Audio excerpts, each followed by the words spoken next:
और आजकल मैं देख रही हूं, ये कड़वी सच्चाई है, माताओं बुरा मत मानना। कलयुग की कड़वी सच्चाई है कि 80%, कितना 80% बेटियों का घर बिगाड़ने में उनकी खुद की माताओं का हाथ है। 80% बेटियों का घर बिगाड़ने में उनकी खुद की माताओं का हाथ है। ये सत्यता है। आप जो जैसे सुबह से शाम तक फोन पर लगी पड़ी हो, क्या खाया, क्या पिया, क्या कर रही हो, पति कहाँ गया, सास क्या कर रही है, ननद ने क्या बनाया, अरे क्या फर्क पड़ता है। हाल चाल पूछिए, बात खत्म हो गई। बेटी ठीक है, आप भी ठीक हो, अपने घर की बहू देखिए कि वो क्या कर रही है।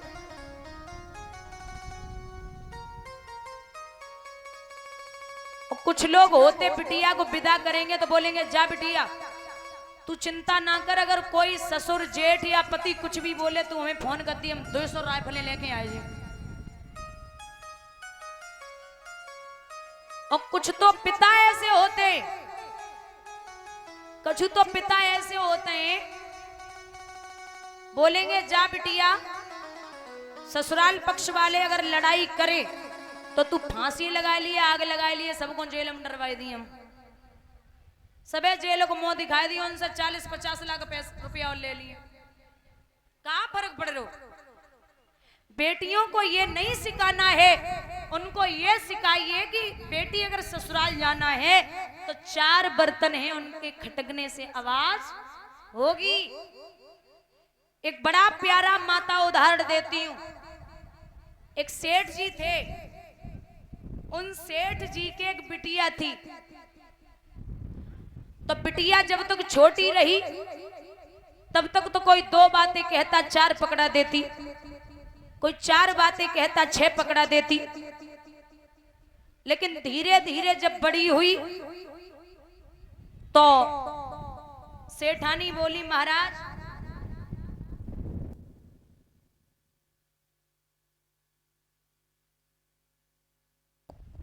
महाराज ये बड़ी हो रही है, आप इसे कुछ संस्कार दो, इसे पराई घर जाना है।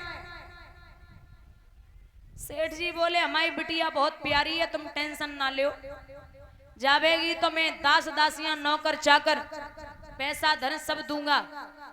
सेठानी बोली महाराज पैसा हर जगह काम नहीं करे। बिटिया शादी के योग्य हुई बेनाओ, और जब शादी के योग्य हुई तो पिताजी ने बिटिया की शादी की। रात भर तो बिटिया ने काट ली, सुबह ही सुबह फोन आ गया पिताजी हमें ले जाओ। रात भर कट गई, सुबह ही सुबह फोन आ गया पिताजी हमें ले जाइए। सेठ जी बोले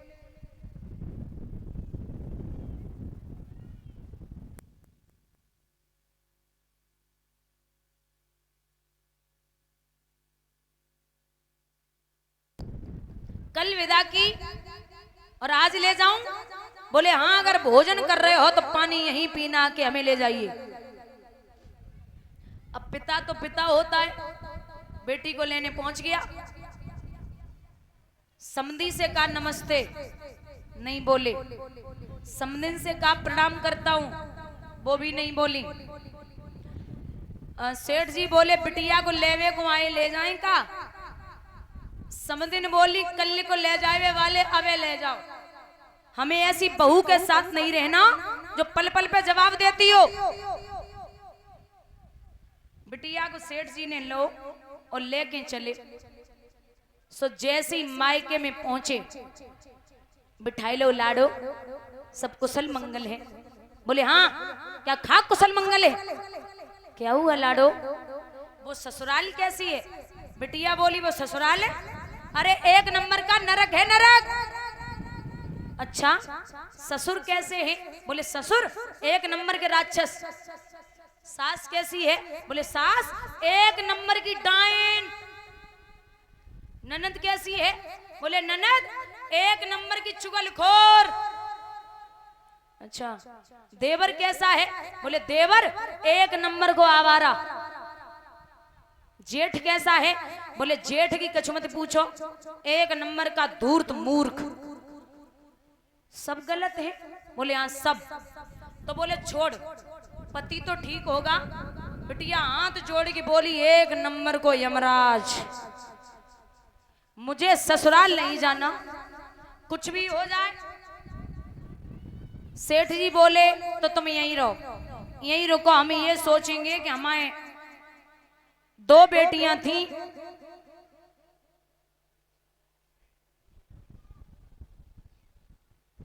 मेरे 2 बेटियां थी, लेकिन माताओं बिटिया अगर शादी के बाद अगर 10 दिन से ज्यादा मायके में रुके तो पड़ोसी बातें करने लगते, काय नाई गई के पिटगी आई हो, तो सासू ने कूट दो का, मतलब 1000 बातें करेंगे पड़ोसी। अब बिटिया ने मंदिर जाती, पुजारी बोलते अरे दामाद जी नहीं आए क्या? बिटिया बोली है तो एगो दामाद देते उन्हें जी अंदर होते उन्हें जी अंदर हो, अरे नहीं जाना। सहेलियां पूछती अरे जीजा जी नहीं आए क्या? बिटिया बोली है तो गई जीजा एते उ सासना लेंदे रहो तो उन्हें लेंदे रहो, नहीं जा रहे। बहुत दुखी है। और भाभियां भी आज के जमाने की बड़ी एंड्रॉइड है। अगर ननद 2-4 दिन के लिए आए ना तो बढ़िया सेवा करेंगी, और 10 दिन से ज्यादा रुक गई तो बूरख को गिलास, बूरख को पानी उठाओ और पियो, और ज्यादा रोटी खाने की जरूरत नहीं, खिचड़ी खाओ और सो जाओ, इतना ही सम्मान है। हाँ कछु सोच रही हो मठा गए आलू हैं जे शाम को हमें सब इकट्ठे है कि चढ़ाते, ऐसो थोड़े ही कि मठा गए आलू पूरे सब खाए रहे टावा में तो हमें वो ज्यादा पसंद होवेंगे। यहाँ के लोग वो दही बूरा होता है ना, वो तो इनको दिखा दो, मुझे दे रहे शाम को, तो मैंने बोला भैया नहीं खाते, बोलते तो हम मठा गए आलू लेके आए। भैया कहते हैं कि यहाँ 1-2 महीने हो गए, बिटिया परेशान हो गई, तो सेठ जी बोले लाड़ो अब तुम्हें ज्यादा परेशानी है, एक काम करो हम तुम्हें छोड़ के आए रे। बोले ऐसे नहीं। फिर बोले ऐसे थोड़ी छोड़ूंगा, हमारे नगर में एक महात्मा आए और उन महात्मा ने हमें मंत्र दिया है, अगर तू जाप कर ले तो बहुत बढ़िया रहेगा, तेरी ससुराल तेरी मुट्ठी में आ जाएगी। बिटिया बोली पिताजी जो मंत्र तो हम पे जाप ना होवे, कोई और उपाय हो तो बताओ। बोले है ना, क्या? एक उपाय है कि 6 महीने तक अपने ससुराल वालों को जवाब मत देना। कितने दिन? तेज बोलो। 6 महीना। चलो हम छोड़ के आए रे। बिटिया को छोड़वे के लिए जब सेठ जी चले ससुराल में, तो जो ससुर ने देखो, बोले फिर आ गई कलमुही, अरे इसे तो किसी ने नहीं बुलाया, ये तो फिर आ गई। एक कांच को गिलास रखो रहे, बिटिया अब की बार घूंघट में आई, सो कांच के गिलास में धोखे से पैर लग गो। सेठ जी तो वहीं खड़े, ससुर ने जवाब दो, क्यों अंधी है क्या? आते ही आते बर्तन फोड़ने लगी, तुझे दिखाई नहीं देता? बिटिया ने बाप को चेहरा देखो और ससुर को देख के बोली बस 6 महीना रुक जाओ, ये तुम्हें खोपड़ी पे न फोड़ो तो हम तो कोई का कहे, हम तुम्हें 6 महीना जवाब नहीं दे सकते। भैया पिताजी चले गए, बिटिया सुबह सुबह उठी, सासू के पैर दबाए, बर्तन झाड़ू पोंछा कपड़े धुलना, पूरे परिवार का ख्याल रखना, सबकी सेवा कर रही। और कोई अगर 2 बातें कह भी देता डांट के तो किसी को जवाब नहीं देती। माताओं, सासू ने 1 महीना बाद चाबी निकाली और बहू को, अरे ला मम्मी जी जाके ले तो कितने पापड़ भी ला दे, अबे तो बहुत कुछ बाकी है। महाराज समय भी तो 1 महीना बाद रक्षाबंधन रहे, सो भैया लेवे को आई गो। भैया ने जवाब दो, चलो दीदी, पिताजी याद कर रहे, बिटिया बोली मम्मी तो पूछ ले। भैया बोलो मम्मी किन तक कह रही? पूछ किया। सासू माँ से पहुंचे, बोले माता जी दीदी को लेने आया हूँ, ले जाऊं क्या? बोले हाँ लला ले जाओ, लेकिन जैसे मेरी बेटी को लेके जा रहे हो वैसे ही यहाँ छोड़ के सुबह चले आना छोड़ने। एक वो दिन था जब कह रही थी कि कल को ले जाने वाले अभी ले जाओ, और आज कह रही है कि आज लेके जा रहे हो लेकिन कल सवेरे तक छोड़ जाना। ये जवाब न देने का नतीजा है।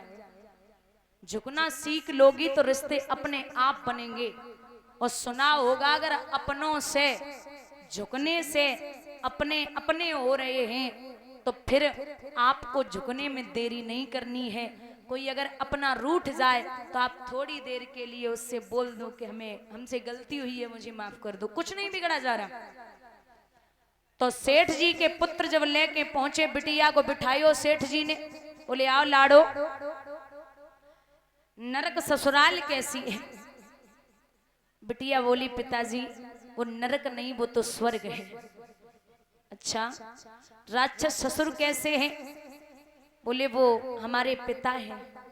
बड्डाइन सासु कैसी है? बोले वो तो मेरी माँ है। वो आवारा देवर वो मेरे छोटे भाई का रोल अदा करता है। वो धूर्त मूर्ख जेठ बोले वो मेरे बड़े भाई का रोल अदा करता है। चुगलखोर ननद ब्याह होएगो कहता ही है, बोले वो मेरी छोटी बहन है। सब छोड़ दे तो यमराज कैसो है। सो बिटिया ने बैग उठाओ लेके चल रही। बोले हमारे पति चाहे लंगड़े हो, चाहे अंधे हो, चाहे काने हो, चाहे भिखारी हो, चाहे दुर्बल हो, लला हमारे पति हमारे लिए देवता है। तासे पति की बुराई ना करो।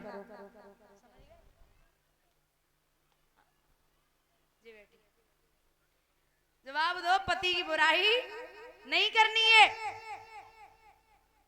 अब सेठ जी समझ गए कि साधना रंग ले आई। बिटिया बोली पिताजी मंत्र कौन सा था? सेठ जी कान लगे मंत्र कछु ना है तो साधना ही साधना हती सो तुमने कल लई और तुम्हारी ससुराल तुम्हारी मुट्ठी में आई गई। बोली गोविंद भगवान की। बेटियों को हमेशा सिखाना है पराए घर जाकर के थोड़ा सा झुकना सीख लें, ज्यादा नहीं। अगर सास दो चार बातें बोल दे तो झेल लो, क्योंकि सासों का तो डायलॉग रहता ही है कि तेरी मैया ने तो कुछ ना सिखाओ। सासें तो बोलती हैं। अब सासन को समझाए कि मैया के घर पे आते कोचिंग सेंटर पे तो आते ना है।